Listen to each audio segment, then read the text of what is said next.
gathered to protest. I'm here with Tom Grundy and also I have Jeffrey Way.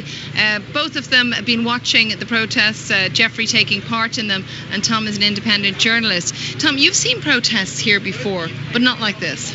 Yeah, it's a city of protests. There's over 1,000 a year, but this seems to be the climax of the pro-democracy movement, which has been going on for many years in Hong Kong. Here at government headquarters, there are still thousands of people dressed in black with yellow universal suffrage ribbons. People have made their own ladders over the barricades, sharing food, piles and piles of supplies which could probably last for days.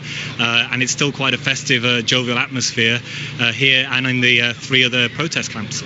And I should probably say as well, just to bring you here as our listener, it's incredibly hot, probably about 90 degrees or 30 degrees Celsius. It hasn't deterred people. They are handing out water, they have umbrellas overhead that were used actually to fight off tear gas, etc. with the police on Sunday night.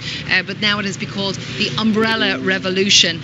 And protesters, they're demanding that China withdraw plans to vet candidates for the next leadership election. It's not until 2017, but people say that they want to see some action. Whether it's actually going to happen, though, is much less known. Or what do you think, Tom, when you look at it? Well, China is stuck between a rock and a hard place somewhat here. It can't act in the way it would, say, with a second-tier, city in the mainland. It is concerned, I suppose, about this kind of civil disobedience spreading to places like Xinjiang or Tibet and other sensitive areas. But Hong Kong is highly autonomous. It is one country, 2 systems. So its hands are a little bit tied in how hard they can crack down on this. And the reaction from the public to how the police reacted to the students on Sunday with tear gas and pepper spray, it did not go down very well, and a lot of people are here purely because of that police reaction. Could you just give our listener a couple of lines that maybe isn't familiar with Hong Kong's system on how it has been ruled up until now? Yeah, 30 years ago to this month, the British and Chinese agreed to hand back the territory in 1997. Some have complained that there's been a slow erosion of civil liberties and constant redefinition of universal suffrage by Beijing since then.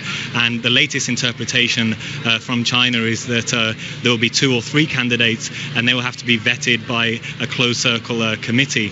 And people are not satisfied that that represents real democracy. They call it fake democracy. And now you've seen a student movement, the Occupy Central movement, seem to come together under this umbrella of the umbrella movement. Using the word umbrella there. Well, I've Jeffrey here sitting beside you basically we're on a little bit of pavement on a bridge overlooking the protesters. Now, the current leader, CY Leung, he has urged the protesters to go home. Chinese President Xi Jinping, he's reaffirmed Beijing's influence on the territory. Jeffrey, when you hear those statements that have been widely shown on the television and in the papers here, what do you think? Furious.